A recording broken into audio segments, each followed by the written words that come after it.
On May 13, 1981, a man raised a pistol in St. Peter's Square and shot Pope John Paul II 4 times at close range. The Pope survived, and when he woke up in the hospital, the first thing he asked for wasn't a doctor. It was a file, a sealed message, written decades earlier by a nun, who said the Virgin Mary had shown her exactly this moment. A bishop dressed in white, shot and left for dead on a hill. That message had been sitting in a Vatican archive since 1957. 3 popes had read it. None of them published it. The Church says it finally told the whole story in the year 2000. A lot of people who've read every word the Vatican released still don't believe that's true. Quick background, because you need it before the rest makes sense. In 1917, 3 shepherd children in Fatima, Portugal, Lucia Santos and her cousins Francisco and Jacinta Marto, said a woman brighter than the sun appeared to them in a field 6 times over 6 months. Tens of thousands of people, believers and skeptics both, gathered for the final apparition in October and reported watching the sun itself shift and spin in the sky. The children said the woman gave them a secret in 3 parts. The first was a vision of hell. The second predicted the end of one world war and the start of a second, and tied the future to a country most Portuguese farm children had never given a second thought: Russia. Lucia wrote both of those down in the 1940s, and the Church published them. People had decades to check them against what actually happened, and a lot of people thought the track record was hard to ignore. Then there was a third part. Lucia wrote it down too. In 1944, at her bishop's request, sealed it in an envelope, and said it wasn't to be opened until 1960. The envelope reached the Vatican in 1957. 1960 came and went. It stayed sealed. Pope John XXIII read it in 1959 and chose not to release it. Pope Paul VI read it in 1965 and made the same call.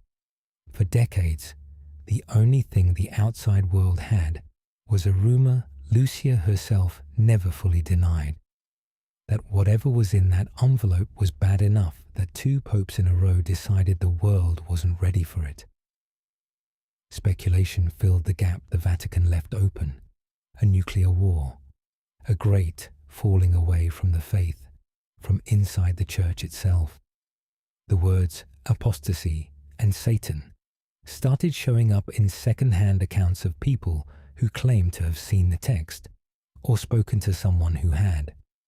Officially, it would be released when the Church deems it opportune. Unofficially, that's the exact kind of sentence that keeps a theory alive for 40 years. May 13th, 1981. The exact anniversary of the first apparition, 64 years to the day, Mehmet Ali Aka fired 4 shots at Pope John Paul II in St. Peter's Square. 2 bullets tore through his abdomen, missing his aorta by what doctors called inches.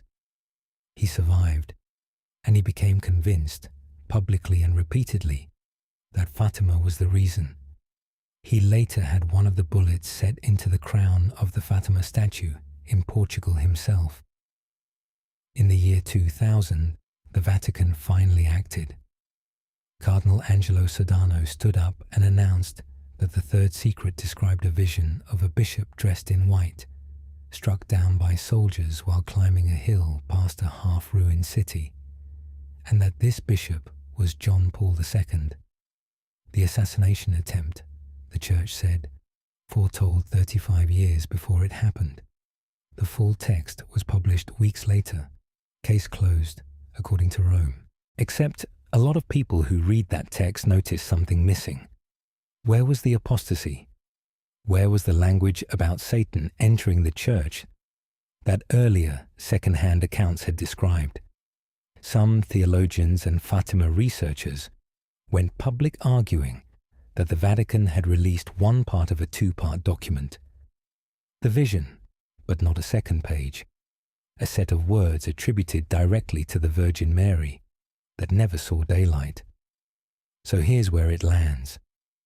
3 children reported a message in 1917 that decades later matched a war, a second war, and a shooting in St. Peter's Square down to the exact anniversary. The Church sat on the final part of that message for 43 years, past 2 popes before releasing it. And even then, respected voices inside the Church itself said the release didn't match everything Lucia was rumoured to have written.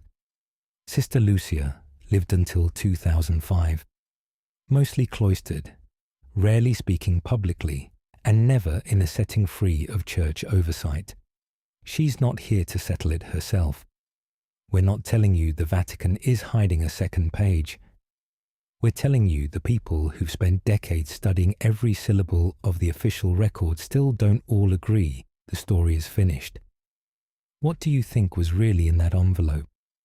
If this is the kind of rabbit hole you like going down, this channel's for you. Every week, one more thing people call just a legend, taken seriously enough to actually dig into. Subscribe, drop your theory in the comments, and we'll see you in the next one.